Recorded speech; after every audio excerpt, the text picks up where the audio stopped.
Hey everybody, if you're ready for the latest, greatest, shiniest, newest, give me a one. Give me a hell yeah. Sorry, I had to do that, man. I wanted to feel like a regular marketer at least once in my life. I had to do that.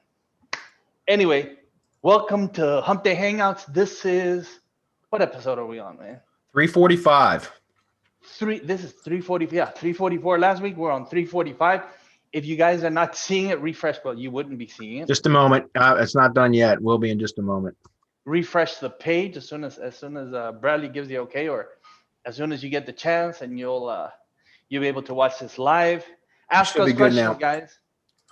Ask us questions, because I mean, if you don't ask questions, then we just move on, right? We'll just put an end to this. At any rate, I don't really have any announcements other than I want to talk, as I mentioned, about Rob's Schema course. Of course, you can see the light. Like, do I really have to go into this? It's been over a year that I've been showing you guys the life that I live. This is what I get every day of my life, and I'm loving it. What's up with you in Austria, Chris?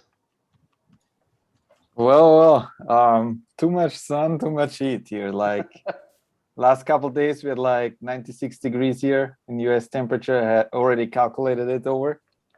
So it's around just below 36 degrees Celsius. And yeah, I don't know, like I'm not used to that heat. Like it's just too much. So I'm keeping it easy, relaxing in the shades, jumping into the pool sometimes. And yeah, not too productive times at the moment here. And what's up with you, Bradley? What have you been up to? Oh my God, working my balls off. I've got so much stuff going on right now. It's ridiculous. And I guess I'll let you finish talking about what you want to talk about, and then I'll take a moment to talk about the project that I'm going to be starting next week. I've mentioned before with the Magic Page plugin, kind of mass page project. I'm going to be starting that group next week. So I'll talk about that a little bit more right before we start answering questions. By the way, I'm dropping Rob's links for the schematic architecture course, and also for his done for you service for schematic the schema done using Rob's methods. So they're pasted on the chat box. So that's what I wanted to talk to people about, because you're going to see a lot of noise in other groups. You're going to see a lot of people that it's in their self-interest to say it doesn't work. Just like they've been saying all of our shit doesn't work throughout the years. It's been about 8 years that our stuff hasn't worked, and we're still here. So we have to be doing something right, or else we'd be broke as fuck, just giving shit away for free every Wednesday. So there you go on that. So you're gonna get a lot of noise, people saying, well, it doesn't work. It makes no difference. It's not really a game changer. Well, for the people who say that, I would like to say, you're just not doing it right.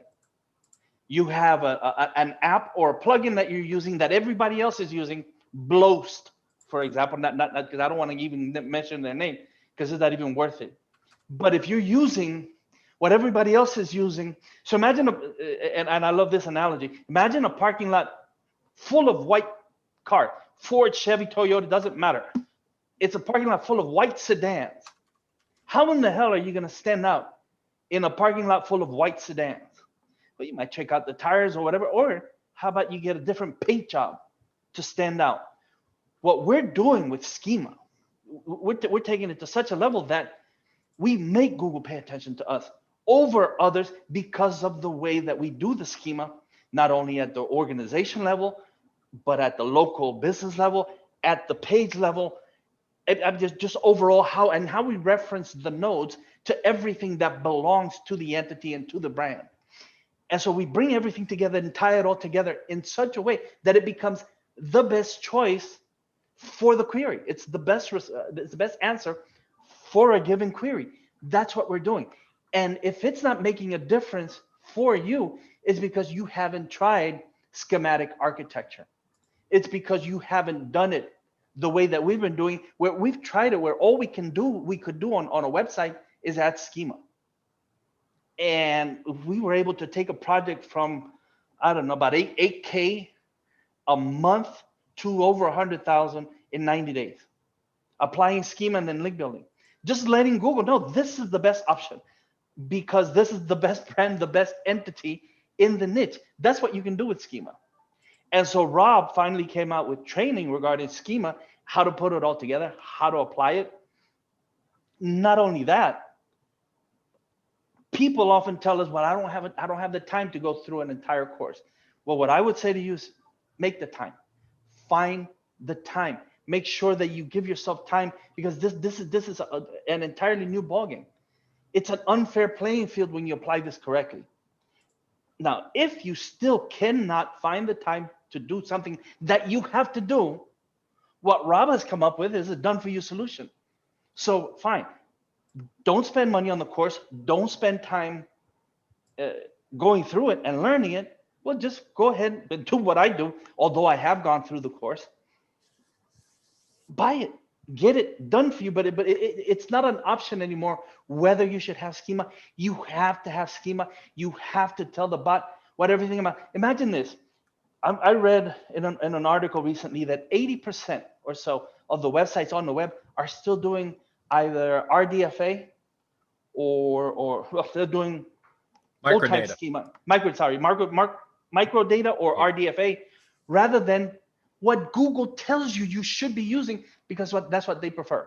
So imagine Google telling you, here's what we want, and this is the way we want you to give it to us. We'll create a website where you can go and reference everything so that you can give us the recipe, so that we can go in and pick up the variables that we need from your website so that we can direct our bot into what your entity is all about, what your project is all about. Imagine this. And yet 80% of the people that you're up against, 80% of your competition isn't doing it right. And I'd venture to say it's over 90%. So imagine the unfair advantage that you can get over others by just applying this correctly. But not just Schema, not just any old JSON plus LD. It's the schematic architecture way. It's the schema tech way done right. So you either learn it, you go through the course and you learn how to do it yourself, or you get Rob to do it for you. Either way, it's win-win, and it's quick wins, and it happens very fast. And I'm about to do a post in one of our free groups in Facebook, on my page, as a matter of fact, and I'll share it to show you what only doing Schema can help you achieve. So there you go. That's my piece for today. And if you don't want to do it, don't say I didn't tell you. I'm always putting you ahead of the game. My partners and I are always giving you the information that keeps you years ahead of the competition. And if you didn't take advantage of this, if you don't take advantage of what I'm telling you right now, then 5 years from now, don't say you didn't know, because you should have known. There you go. I've said my piece. Right on. So besides that, we got a couple other things just that I wanted to talk about briefly before we get into the questions, guys. Number one is I just did a recorded kind of interview / webinar or whatever with Jeremy from Press Advantage again, because Press Advantage Premium is rolling out. And so we're going to be, bringing that to you guys next week. I don't have a date on it just yet, but sometime next week, we're going to send out some emails about it. We'll talk about it again on Hump Day Hangouts next week. But he opened up a pretty special offer that he swore up and down the last time that he wouldn't open it again. But actually, there's a few different levels to the Press Advantage subscriptions that he's offering because of the new premium features that are also rolling out. So I can't really get into what it is. Just wait next week. We're going to have the recorded webinar that I did with Jeremy. It's short. It's like 45 minutes long. So it's not super long, because most of you guys are familiar with what Press Advantage is, and you've probably seen previous webinars that we've done with Jeremy. So a lot of what's already been covered, he didn't want to rehash. He just kind of really rolled into what the upgraded features are for the premium features that are rolling out for the different subscription levels and such. So just be on the lookout for that, because I know some of you guys have in fact, Jim Wells just commented in YouTube on one of our previous webinars we did with Jeremy, and he was like, damn, I missed this out. I don't know how I missed this, blah, blah, blah. It was funny because he literally just commented within the last 24 hours about that. And so I replied back and said, pay attention next week, because there will be another similar offer kind of coming out. So, or a comparable offer, I should say. So that's number one. Number two, guys, I'm going to be starting the Magic Page plugin case or project, I guess, like an accountability group, Build with Bradley, we can call it. I'm going to be starting that next week. I haven't determined on a date yet, but probably will be Thursday next week. I'm not 100% sure, but I'm going to be starting that next week. So anybody that's interested in that, it's either in our mastermind or the heavy hitter club that you guys can join without, you don't need to show proof of purchase for the Magic Page plugin or anything to us, as long as you're in the mastermind or the heavy hitter club. Or if you don't know what I'm talking about and you want to come join us, I'm going to drop the link to the Rank and Rent. It's essentially for Magic Page plugin webinar by Mike Martin.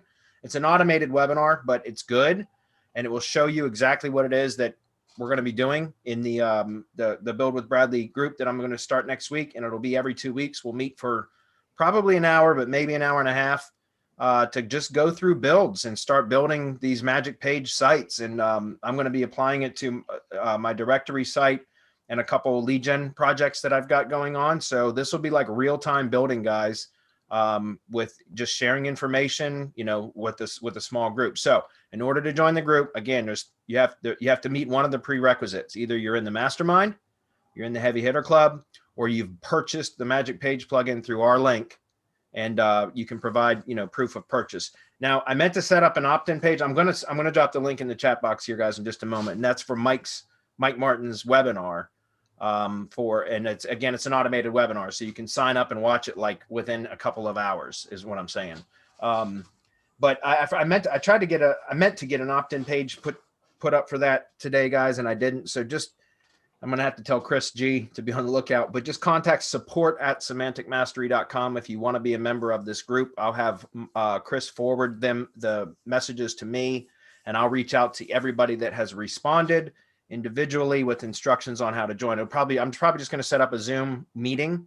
So I'll just send you the Zoom meeting link so that we can all join and kind of talk and work through these builds together. So again, I'm going to drop the page, the link for you guys to check out the webinar from Mike Martin. If you purchase and you want to join the group with me, then just contact support@semanticmastery, or if you're in the mastermind or the heavy hitter club, contact support@semanticmastery.com and just say that you want to join the group and you're part of the mastermind or the heavy hitter club. And like I said, I'll reach out to each one of you individually with the Zoom meeting link for when we start, with the dates and times as well. Okay. You guys want to talk briefly while I paste this? Sure. I was just thinking while you were talking that we give people so many options to succeed online. There's no reason why anyone shouldn't be succeeding online unless they're just not taking action. Because it doesn't even have to be like our shit, what I always say. Whatever it is that you do, go ahead, get that training and see it through to the end. Because the only way that you're going to know whether it works is if you see it through to the end.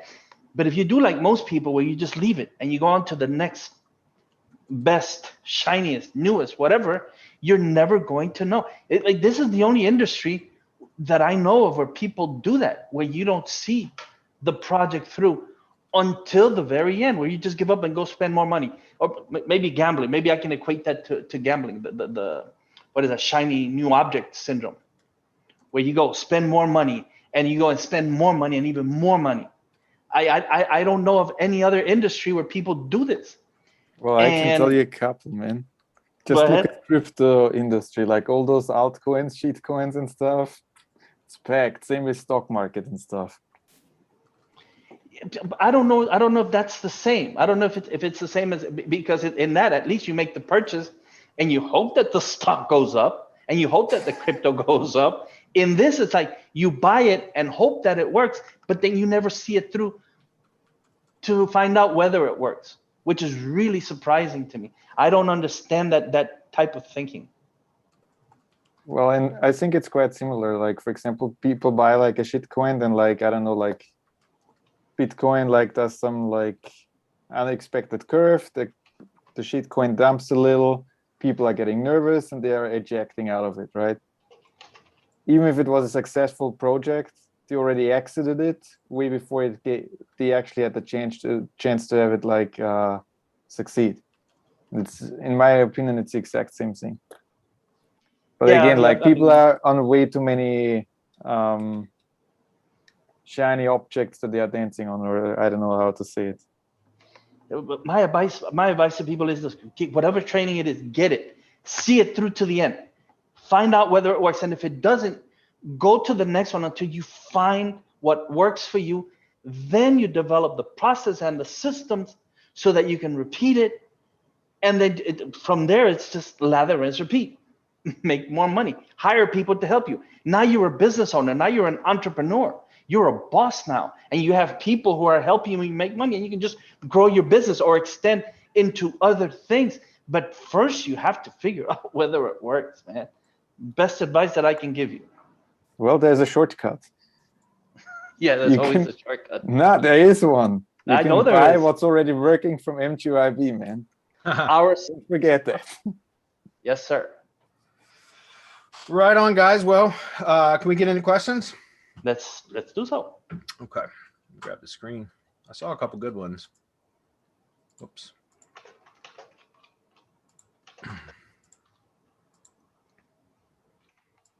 right. Let me close down some. Whoops. Excuse me. There we go. All right. I'm assuming you guys are seeing my screen. Yes. Yep. Yes. Okay. So the first question I read through earlier, this would be a great question for you to answer, Marco, but I'll read it for you. It says Eddie says, you always say the MGYB URL shortener is powerful. Okay, word taken. But can you explain why your drive stack URLs are shortened through the MGYB shortener? Does this provide extra / more juice? Does this buffer protect the money site more, like an additional step? Why not just link directly to tier 1 and tier 2 properties, not using short URLs? I get why not to link directly to the money site. I just don't get why it would really even matter to use a shortener inside the drive stack files. Any further technical explanation is appreciated. I feel like I'm missing something. Thanks. E. All right. So I can only answer this partially. I can only give a full answer in the paid groups, and I've only given a full answer in the page groups when we're discussing link building, which we have gone into. You've seen it. You've seen our link building method and how we talk about it, how we develop it, and how everything works in conjunction. And the MGYB shortener, and I'm not just going to say the MGYB shortener, any shortener that's a 301 would work in this. The difference is that we control the MGYB shortener. If you have a paid account in the MGYB shortener, you can even change the destination of your shortened URLs should anything come about that where the link maybe it becomes it's no longer there, right? It's a broken link or whatever, the website's no longer there. You can always change the destination to go somewhere else. I mean, the features inside that shortener are amazing. You can geo-target it, you can customize the URL, but more importantly, we're link building into that every single day, because Dedia, our link builder, fulfills our orders. So imagine something that's getting powered up every day, all day, over and over and over again. And so the power that we're building into that, everything that's inside the shortener benefits from it. All of your shortened URLs benefit from the shortener, and it happens time after time after time. So what we're trying to do is bring this up to what the Google shortener used to be, where you can track clicks on the link, you can track everything. So think of having this so that we're going to build so much trust and authority in this that it does provide a buffer. And we do it through Google properties, which also provide a buffer. And so not only are we providing that buffer, but we're also boosting it. We're providing trust and authority into the link stream. So we're doing multiple things. So yes, we do recommend, by all means, build links directly to your tier 1, but do not neglect that MGYB shortener. It's a fantastic way to boost everything. Yeah, and I've said this before, it's really interesting, but some of the drive stack files, when they index, they'll index with the MGYB short URL instead of the long, ugly drive file URL. And it's really interesting that it does that, because it's a redirect, and you wouldn't think that the redirect URL would be what indexes, excuse me. But sure enough, I've seen that happen many times. And I'm always like, wow, that's pretty interesting because it's a cleaner looking URL, number one, but number two, it's interesting because it just redirects to a drive file. And also I started building my own, for my tree care directory, my tree service directory site, I set up my own shortener on a basically a branded domain, really. And I've been building a lot of links to that for stuff that I'm doing for the directory and for lead gen projects and stuff like that. And it's crazy because in just a few short months, my own redirect URL shortener essentially is started to build quite a bit of power too. And I've been doing a lot of backlink analysis using Majestic for the last couple of months now. Not something that we talk about a lot at Semantic Mastery, but in the last couple of months I've been doing a lot more analysis with this.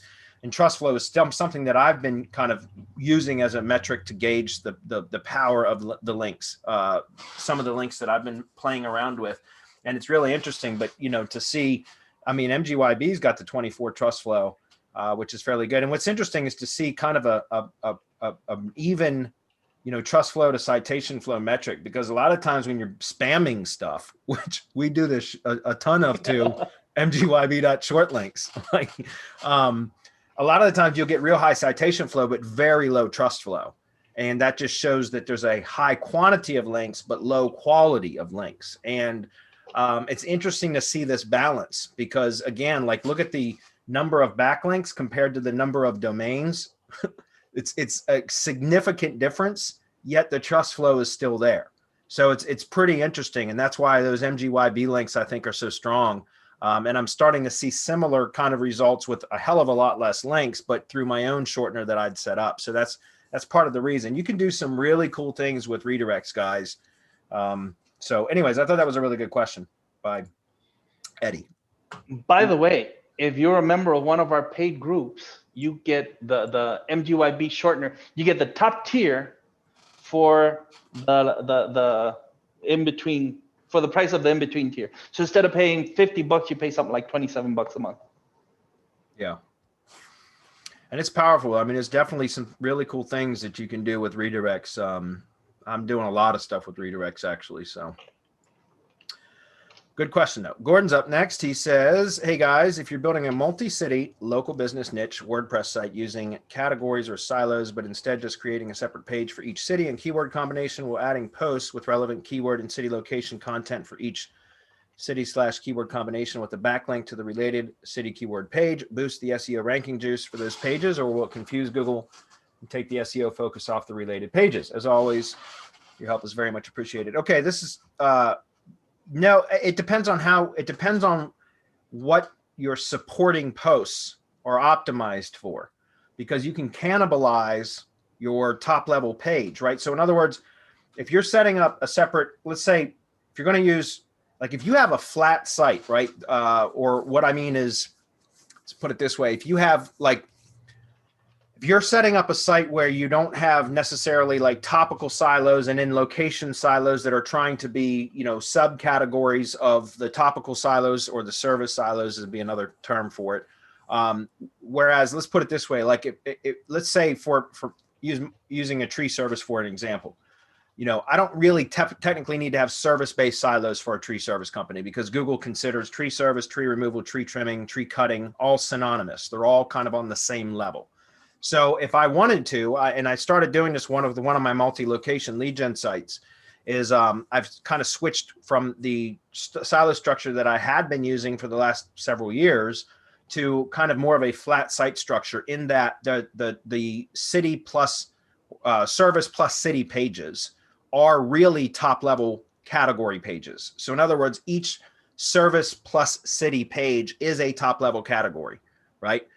With the more complex structures, typically I've talked about this many times, but I like to use categories for the topical silos or the service silos. And then I like to use tag silos for the location-based silos. But I've been testing for the last couple of months with one of my multi-location lead gen sites where I converted it to city plus or service plus city location pages, which are basically location landing pages that are the top. Essentially, they become their own silo, right? So that becomes the top of silo page. And then from there, yeah, you can because then you can select that location category, right, as your top of silo, and then place supporting articles, publish supporting articles under that, right? So you select that category, and then you can create depth to that silo. So, you know, in that case, you just got to be careful about what type of content you're publishing. You can, for example, on a service plus city type landing page, you're typically going to want to list, you know, at least descriptions or summaries of all the different services that that company provides from that location or for that location. Does that make sense? So then supporting articles or posts with, so adding depth to that silo, a great strategy there would be to take out one, you know, highlight one particular service for each blog post, right? So in other words, you create a blog post that is highlighting and expanding upon one particular service that's mentioned in the overall top level silo page, but it's not competing with that page because it's just reinforcing it. And also internal linking structure is incredibly important when you're doing that. Something else you could do is geo post, like what, you know, what is it? Brian Willey teaches a lot about, you know, he called them geo posts, but doing geographically relevant posts or location-based posts that are, you know, optimized for neighborhoods or towns, you know, things like that, that would also be placed as child posts or supporting posts within that silo. Does that make sense? And once again, very important that you understand internal linking structure for all of that, so that you don't, number one, cannibalize your top level page, and number two, that you're making sure that the bot is flowing through all that content in a very particular way. Obviously, you can't cover that here, but it is covered in the Heavy Hitter Club for sure, and also in the Mastermind. So I hopefully that answered your question. But I wouldn't, you know, you just gotta make sure that you're not repeating the same information multiple times in multiple blog posts, because then, and also your SEO titles, you know, your page titles, all those kind of things, you got to make sure that they're unique enough to where they're not cannibalizing the top level category page, which is what you know, that's usually what you want to rank, because that's usually what's going to produce leads, if that makes sense. So Marco, that was my explanation. Do you want to?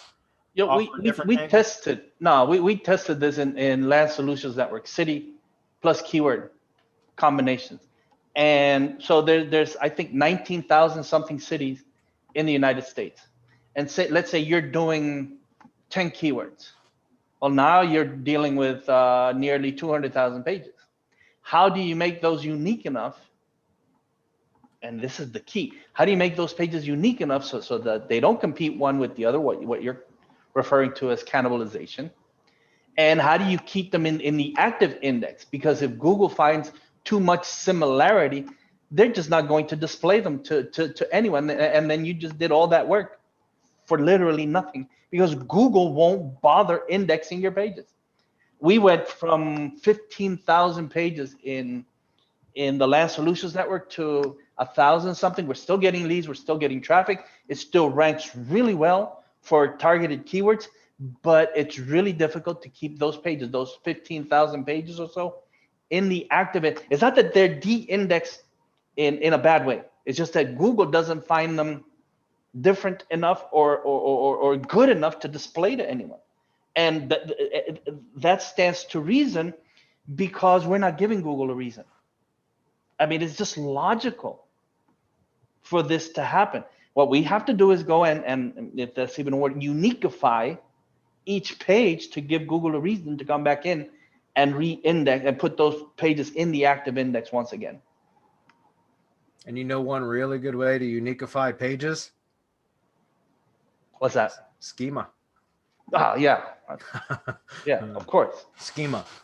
So there's some pretty cool things I'm going to be testing with Rob's schema method for the magic page sites that I'm going to be building with the Build with Bradley group. I'm going to be implementing Rob's awesome fucking schema stuff into those sites, and I think that's going to be the killer for that. So, but yeah, because you can, I mean, the pages can look similar to us, but then the bot sees entirely unique stuff. Yes. So there's a lot of really cool stuff that I think can be done with the magic pages with Rob's schema applied to it. So looking forward to that. Okay, moving on. Hopefully that was helpful, Gordon. Man, Gordon, you need to come just join the damn mastermind. It's time, man. Jesus. It's about time, man. Yeah, and he's only getting parts of it here. Yeah. He's never going to get the whole picture from just the free. Come join the heavy hitter, the Semantic Mastery Mastermind, and take your agency and your project, whatever it is that you're doing, and get the results that you really expect to get. I mean, that you can set your expectations and your bar really high, and then you're going to actually outperform your expectations. So the next question says, hey, SM, I have a competitor who's created hundreds of location pages like SEO City, etc. They have also gone and created a subdomain with the same city pages, but created in very short WooCommerce product pages with schema that are just duplicated versions of the same keywords, but they have digital marketing city, online marketing city, SEO services city, etc., and have done this across multiple domains, taking over the SERPs. Seems like they're pretty that's pretty smart. If they can do it. How can I compete against this? I have created PRs, a drive stack for the brand, and individual city pages that factor in all the keywords and the content for each, but this site is still ranking everywhere. That's a really good question, Marco. What do you think? Yeah, I was looking at this. When was this? I was looking at this picture yesterday. So I'm going to take it that he has a WooCommerce website. And one of the things that we did to outrank competitors, regardless of what they were doing, is schema. It's one of those things. It just keeps coming up over and over again. How did we uniquify our products versus other products where they had bloast? Well, we coded a plugin, custom plugin that delivered dynamic schema, so that when price change or size, shape, whatever color, whatever it was that can change on that page, the plugin would automatically give Google the new information. So think of the advantage that you have over somebody else when you're applying schema and when you're delivering schema immediately to the bot on any changes on the page. So it's not only seeing it at the content level, it's seeing it at the schema level, it's getting all the information. And now all of that garbage that they're doing to outrank you or to outdo you is not even a concern. And then you apply the rest of the semantic mastery process, the heavy hitter system. Because, all right, so separate and apart, you're going to have to really brute force it. Once you have the schema in place, once you've done everything, you have to brute force it, which means just lots and lots of backlinking and embeds plus link building, lots of press releases, lots of GMB posts, anything and everything that you can do to push power into your website. Whereas if you come and do all of the things and put them all together, fit them the way that we show, then it becomes really simple, because we teach you to exponentiate the power. We don't just teach you, we show you. I mean, it's over the shoulder. This is how we do it. Well, I would say that we're one of the few people in this space that actually take you behind the scenes. I take you into analytics, search console. I take you into the GMB and actually show you on projects that I'm working on how this all fits together. I see very few people do that. When they do, it's usually throwaway shit that they show in it. They won't really show current project, but I'm actually showing that. I mean, I'll tell you right here, go look at Pet Food Patrol. petfoodpatrol.com. That's one of our websites. Please spam it so that I can rank better. Well, that's what I was going to mention to cut it, because you didn't mention this, Marco, which I'm surprised, but strengthen the entity, right? If you do that, you know, and that's part of what you were saying, was by doing all of that, the schema, having all your tier 1 entity assets up, and then just powering it up, that'll strengthen the entity as well. And then you get to a point like what Marco just said, which was inviting spam. Because at some point when the entity's powerful enough, it'll just take it like a champ. Like it'll just take a licking and keep on ticking, so to speak. So, well, I didn't say strengthen the entity, because it's a given that you apply the SEO Shield, and which is why, you know, going back to what you were just saying, inviting Gordon to the mastermind and the heavy hitter. This is the only way that you can get it all, that you can become the best entity in your niche. And actually not care. Does Google care who comes and spams? Does Amazon care who comes and spams? Please send us a few million. We love you. Yeah. Give us more. So that you get to that point, and where spam becomes thank you very much kind of thing. Yeah. Please, sir, may I have another? Yeah, may I have some more? Nick's up. What's up, Nick? I chatted with him just recently, and this is answering this question. I'm going to answer the part about the redirect, but I'm not going to get into the first part of the question. If there's any follow-up questions about it, it would only be reserved for paid groups, guys. So Nick, you might have revealed a little bit more than we would like for anybody to reveal in a free setting in your question alone. So I'm just not going to expand on that, but I will answer the second part about about the URL structure itself. So he's saying he's having issues pasting a GMB embed link that gets rejected every time. The post only gets through when I put the GMB embed power link in a bit.ly shortener. Any ideas here? Yeah, I'm just wondering. My follow-up question for this, Nick, to be able to answer it would be, because I've not had that issue whatsoever. I know exactly what you're talking about. And I've not had that issue. Not even one of them has been rejected. I've had GMB posts rejected recently for two things. Number one was phone numbers in the post text. And number two, so in the post body itself, if you want a call, a call action from the post, use the call button. Right, the CTA button, which will be a tap to call button. So that's number one. Number two is, interestingly, I've had some like trigger words within the post body that apparently Google doesn't like because it considers them, offensive or whatever. For example, all I do is tree service stuff anymore, and there was one post in particular that kept getting rejected and I couldn't figure it out. And then I literally read word for word through it. And they talk about, it was talking about tree pruning methods, right? And one of the things was you make a crotch cut, and the word crotch caused the fucking, no kidding. Even though contextually it had nothing to do with somebody's crotch. It was talking about what they call, it's a technical term called a crotch cut. And, I removed that word crotch cut and it took the post. So it was really interesting. It took me multiple attempts to figure out what it was. And then I realized oh, I wonder if it's that one word. And sure enough, it was that one word. So the URL structure itself shouldn't have any effect on whether it gets published or not. At least I have never experienced that. Have you, Marco? It's a forbidden term. Yeah, crotches, right. But the URL structure that he's referring to shouldn't cause any issues. No. However, you can just to kind of get to answer your question, use a shortener.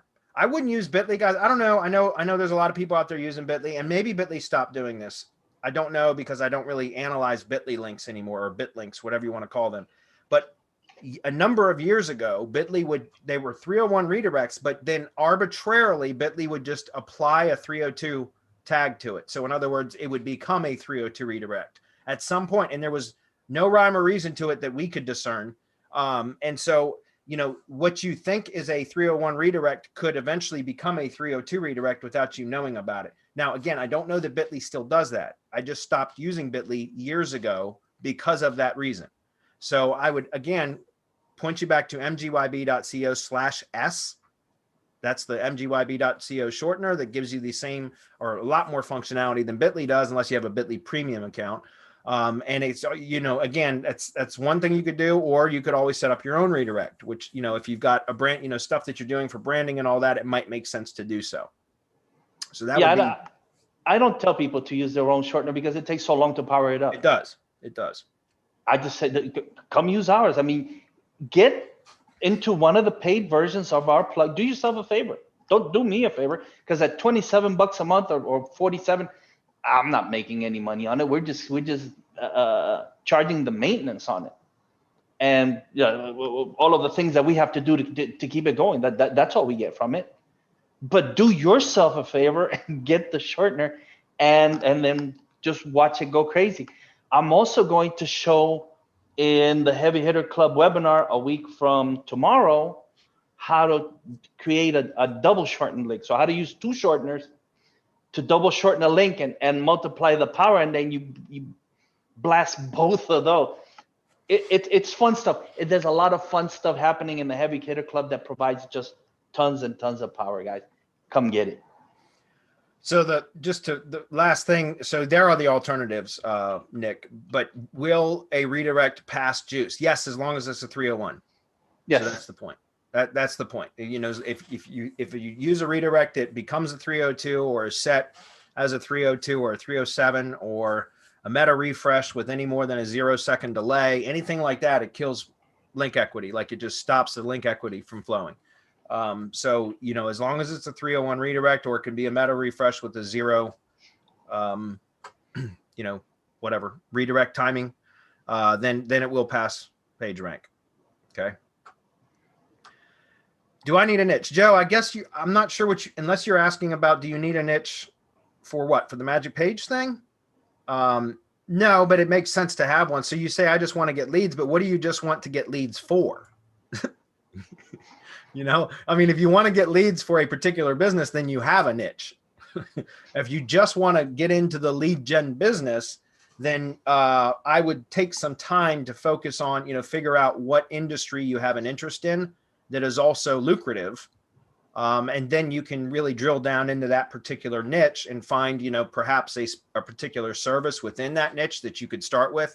It makes sense to drill down with the magic page stuff, the mass page stuff, but you know, specifically I'm going to be using magic page plugin, and it makes sense to kind of drill down into a specific service, especially when you're starting out, because you'll be able to get results faster. If you go with just a broad like niche or industry where there's high competition, so like plumbing or, you know, general tree service or HVAC stuff like that, then you could end up not seeing results because it's it'll take a long time to see results because it is competitive. But if you were to choose a very specific service within, you know, a service within the industry, like Magic Page, they talk about for plumbers doing underfloor heating, right? So that's just an example that they use. For tree services, you know, I could go after stump grinding very specifically, like stump grinding, stump removal, that kind of stuff. That's not a super lucrative service for tree service contractors, so I'm not going to be targeting that specifically. But I do have a subset of the tree service industry that I am going to be targeting to start with, which that'll be reserved for the group members. But yeah, I would recommend that you had a niche that you would, and then you would drill down and find a service with like a particular service within that niche to start with. And because it'll help you to get better results, you know, quicker results anyways. And then you can always expand from there and go to more competitive stuff. That would be my suggestion. If that's what you were asking about, which I don't even know if that was really what your question was about. Rod, I guess, says, hey, I'm new here, and I'm trying to start an agency to sell local SEO. My plan is to sell an initial package with Onpage SEO and an SEO Shield for the first month. After that, I'm struggling with what I should sell them for SEO. I don't want to just sell them some random backlink package like most other agencies. I want to help get my clients great results and be a regular customer so I can make this my main income. Well, yeah, and that's really the goal, would be to, you know, put a client on a retainer, or you could do, you know, performance-based stuff, lead gen, or a hybrid where you're kind of charging a monthly retainer, but then you also get a percentage of sales or equity or profits. There's a number of different ways you can structure an arrangement, an agreement. But, you know, when it comes to like traditional SEO retainer model, you know, there's a lot of things that it's not just about backlinks, but content marketing is a big part of it. So, you know, publishing blog posts, GMB posts, press releases, which can also be considered off page, but it's both on page and off page, right? Content marketing and off page link building. So, you know, there's just a number of things that you can do. You can constantly expand the entity footprint, which is what we teach in Syndication Academy, right? I mean, just the SEO Shield, and then building links to that, expanding content, adding depth to the silos. There's just so much it'll make your head spin that you can do. You know, something like that, if you're looking to start an agency and make that your full-time income, you know, I would highly recommend, as soon as you're able, to come join the Semantic Mastery Mastermind, because that is precisely what that is about. You know, it's about more than just SEO. It's about how to build a business around it. So that would be my suggestion. Marco, you want to comment? There's so many things that you can offer. Like, I can't begin to list them all. How about offering them some content? How about offering them, if they're local, GMB optimization? How about offering them content through the GMB? So you add images, you add posts, you optimize the GMB. How about an extension of the footprint syndication academy, where you're constantly adding new profiles into the existing syndication network? How about optimization, where to me, optimization never ends. It's not as if you do it That's right. 1 month and that's it. If you're constantly producing content, it constantly needs to be optimized. It constantly needs to be worked on. Schema, how about schema? Offering them, learning what schema is, how it can benefit you, and then offering it to your client. Press releases, then link building to it all, then embeds and link building. But to me, sell it in a way where you're just not selling things, where you're just not selling your activity. Sell results. Look, what I'm going to do for you is I'm going to make you money. You make money, I make money, we both win. Learn how to do that. Learn how to get results, and then go in there with such confidence that you can charge anything you want, and they're going to pay you, because you're going to be able to show results. I can take people into my analytics, my search console, and my insights, and show them, this is what I can do for you. Do you want it? No? Well, next person does. So it becomes really, it fills itself. Your pipeline, your client pipeline fills itself, because people will know you can get results. So there are so many things in this SEO thing where you could do branding, and you can do now when you're working on the brand, showing the brand, amplifying the brand, working on the entity. I mean, it just gets ridiculous. Maybe we should come up with a PDF that people can go and grab on the different services that can be offered. Not just because SEO, search engine optimization, then becomes meaningless, because that's not what you do. You get results, and how you get results is by doing all of these different things, and then you can offer maybe a package. But it should all be just, look, you give me, I'm just going to throw a figure out there, $3,000 a month, and I'm going to get you results. And the client is going to pay you the $3,000 because they know you're going to get results. You're going to get them calls. You're going to make them money. And so when you learn to do that, and the only way is by getting in a group where you have professionals like you who want to get results and who will help each other get results. When you get in a group like that and you're shown what's working right now and what will work into the future and what has always worked, I mean, that's when it becomes magic, and you can really go and take on anything you want and win. Yeah, I've recently just jamming in here quickly. Yeah, he might be overwhelmed by all the selection. I don't know if I'm interpreting that, because he says, like, I'm struggling with what I should sell them for SEO. He might be overwhelmed with all the options because he's starting out. He's maybe looking for something simple he can just upsell them for months 2 or 3 or something like that. But I might be interpreting it wrong. Yeah, then that would be perfect for like GMB posting service at MGYB. Is that out of beta yet? Say that again? The GMB posting service at MGYB, is that out of beta yet? No, it's being added to the back end, but it will be offered soon. Okay.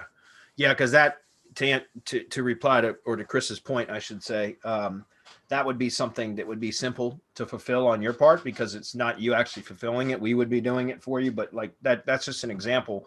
On-page SEO, which could be on-page SEO for the like, for example, what I'm doing for my tree care agent, my tree service agency, a marketing agency that I've been working on for about 6 months now, is I'm focusing purely on GMB stuff. Like if a client, even if they have a self-hosted website, then that is, if they want me to do anything to their self-hosted website, that's a completely a new conversation. That's an upsell.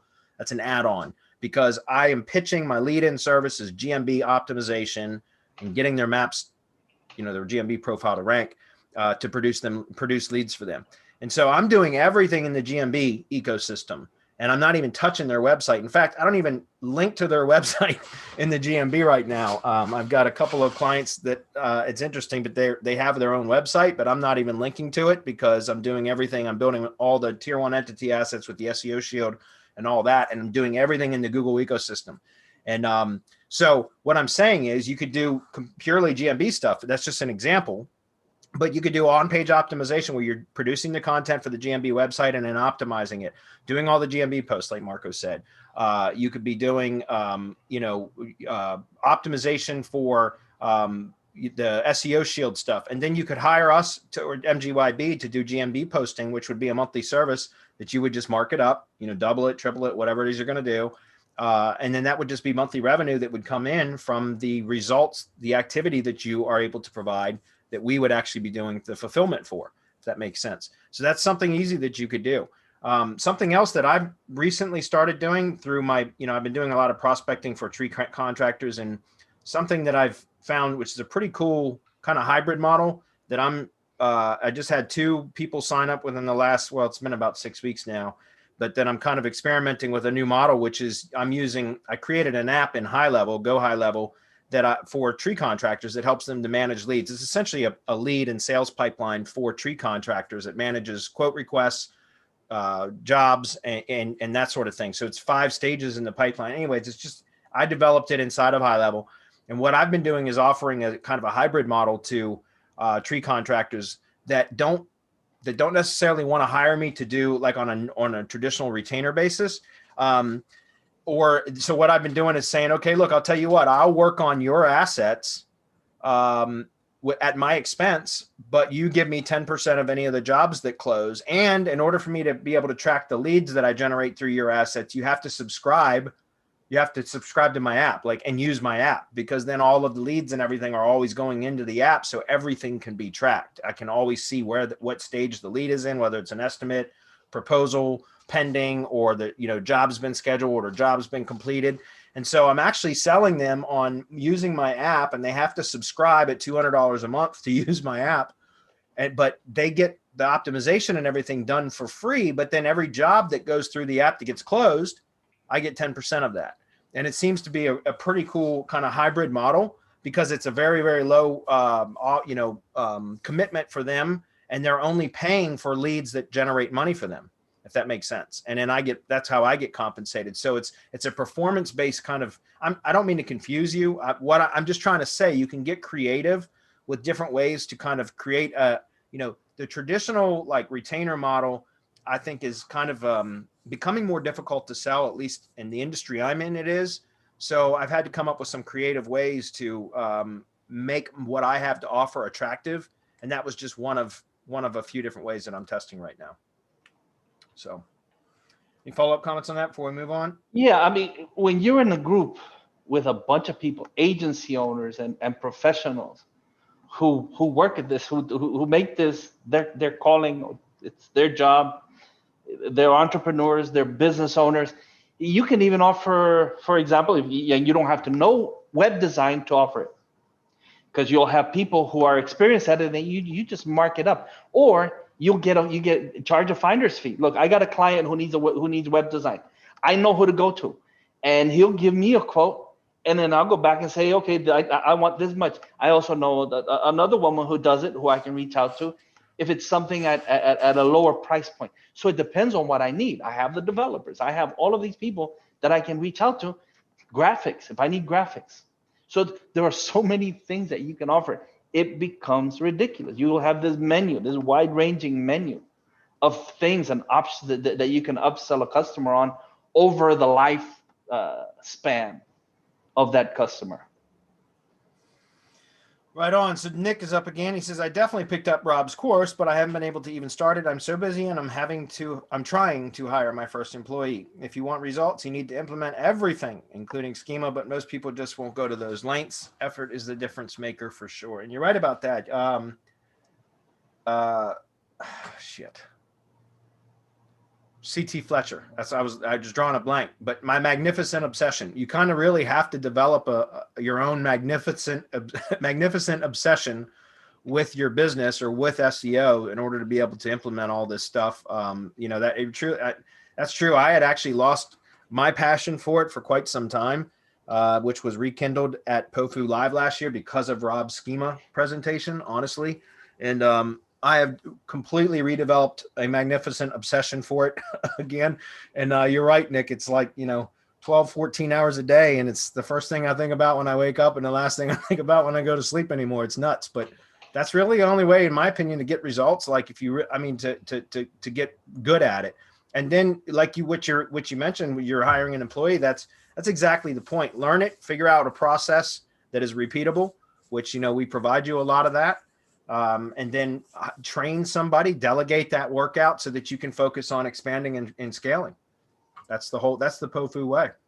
So James says, if Google Drive Stack will work for a new site to rank, yes. I mean, it works for any site, provided that you implement everything.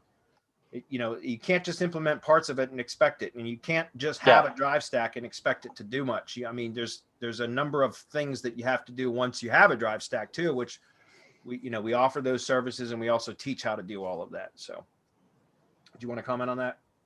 No, I mean, it works. We've shown it time after time. We have. I can't even begin to name the people that use our products and services for their clients, for their agencies, for their own services, for everything that they're doing. It's an integral part of what they do, because it's an integral part of what we do. It's what we give you. I mean, it's what we do on a daily basis to rank our projects and our clients. So Aaron says, I just had a long-term client ask me if I could set up a YouTube channel and add videos. I know how to do this, but I've never had a client situation where this is a separate service. Help. How do I charge for this? Thanks, guys. Sign me, Desperate in Washington. That's a good question. I mean, again, just like I was talking about, with the previous question about, being creative on how to monetize your service.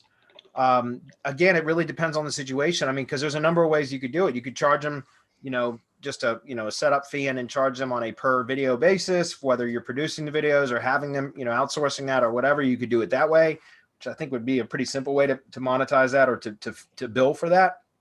But also, if it's something that is expected to produce results for them, like leads or sales or something like that, I don't know what the industry is, but you could always, work out some sort of an arrangement like I was just talking about, where it's an equity share or a revenue share, right? Where you get a percentage of profits or revenue that's generated from the campaign that you are working on, or that you're, executing for them, if that makes sense. So, I mean, there's just a number of ways that you can get creative. What I like about not having a commoditized or a productized service is that you can negotiate on how to bill for it, right? On what the arrangement is going to be. And so sometimes that makes a lot of sense, because it can be more lucrative. Just like I talked about with the tree contractors, and getting a percentage of closed sales is more lucrative than just selling leads, for me. And it always has been. It's hard. Before I developed an app, it was difficult to track which leads were actually being closed and sold, because a tree contractor could lie to me. And I've had it happen many, many times, where they were basically stealing work from me because they were closing jobs and then lying and saying they weren't closing jobs. And I developed a kind of a tedious way of, verifying that information. But I stopped offering that as a potential arrangement for many, many years, because it was too difficult to enforce. But now, because of the app, it's something that has opened that possibility back up, and it's something that I'm kind of running with right now. So again, just a number of different ways to do it. I would suggest either on a per video basis plus setup fee or something like that, or try to work out some sort of arrangement where, if there's revenue being generated from that campaign, getting a percentage of it, or some sort of pay for performance. Does that make sense? Or how would you address that, Marco? I mean, this could be part of the ongoing. You want me to keep the channel optimized, the playlist optimized, to create new playlists, are you going to be doing the video creation? Because that adds to it, but all you have to do is just hire someone who does them. It's not that I just mark it up. Someone can do the video for you. Someone can be the spokesperson, give them the script. What to charge for it? I mean, it depends. Are you doing something for a plastic surgeon, or are you doing something for Joe, the local plumber? To me, there's a big difference in what I would charge a plastic surgeon in Beverly Hills, or Joe the plumber down the street. Sweet. We got just a couple more minutes. We'll try to roll through. We only got a couple of questions left, so try to roll through them really quickly. James says, my client. Yeah. I'm sorry. Yeah, no, I was just reading James's question. My client running a plumbing website, his website is new. I would like to know if I order a drive stack for him means it will help him to rank. Yes. Yeah, help. Yes. Yes. But again, there's going to be more to it, James, than just a drive stack. So, but you're welcome. That is the SEO Shield is what you should get for your plumbing client. Okay, the SEO Shield, the SEO Power Shield, which is like all of the components combined that you're gonna that becomes the foundation or the base, your fortress of fucking solitude. That's your base, you know. Anyways, those of you know the Pofu video, you know what I'm talking about. But that's what I would do is get the SEO Power Shield, and that becomes your base. So you can always come back here and ask questions about what to do next, and we're happy to provide you with some guidance. Risa, just contact support at Semantic Mastery, and you can join the group as long as you meet the prerequisites. Robert says, thank you, SM team, for continuing to show up on Wednesday. I'm a HHC or Heavy Hitter Club member, but these Hump Day Hangouts are golden and much appreciated. You're welcome, Robert. Thank you for showing up. Wahid, what's up, man? He says, when it comes to silo posting on GMB, what do you suggest? Publishing all posts with silo or just initial posts? Should be silo and the rest be normal. I'd say yes, both. I do both. I do a mixture of both. I do GMB post silos for very strategic reasons. And then I also do one-offs occasionally. And I started using that call button for one-offs quite a bit because people will tap that from mobile devices to call. So it actually is a good lead generator. Not necessarily, it still helps with SEO because it's activity, but those call buttons, you can't, you know, they don't produce. I do the call button type of posts for generating leads, if that makes sense. So I do both. What would you say, Marco? Yeah, you should do both, but there's a reason why you should do both, which I'm not going to get into here. Yeah. Nick says, apologies for letting it slip, but your answer has been helpful. This is probably something I'm not seeing causing the issue. Yeah, it could be. Like I said, check the text. There might be some sort of word in there that Google doesn't like. Also, sometimes images will cause a rejection from GMB posts, although I haven't really had any image issues in quite some time. So just check a couple of those. And guys, we're a little bit over. I'm going to answer these last two and then we're done. Aaron says, comment, anybody and everybody on this webinar should take Rob's Schema course. Yeah. The training is excellent and in-depth. His schema is far beyond any others, especially Yoast. Yeah, I didn't want to mention that the Bloast name. So. Yeah, you're right. And thank you, Aaron, for mentioning that. And lastly, Risa says, do you cover the app setup used to track client sales covered in the mastermind? Yes, I do actually. And it's in high level, or, people call it Go High Level, but that's just their domain. It really is high level. And if you're interested in that, yes, come join the mastermind. We have a quarterly offer. It's $500 per quarter, guys. Like, that's silly to not come join it for at least 3 months and see how much your business can grow by coming in and getting help from other people that are in the same boat as you, right? So yeah, come check it out because I cover exactly.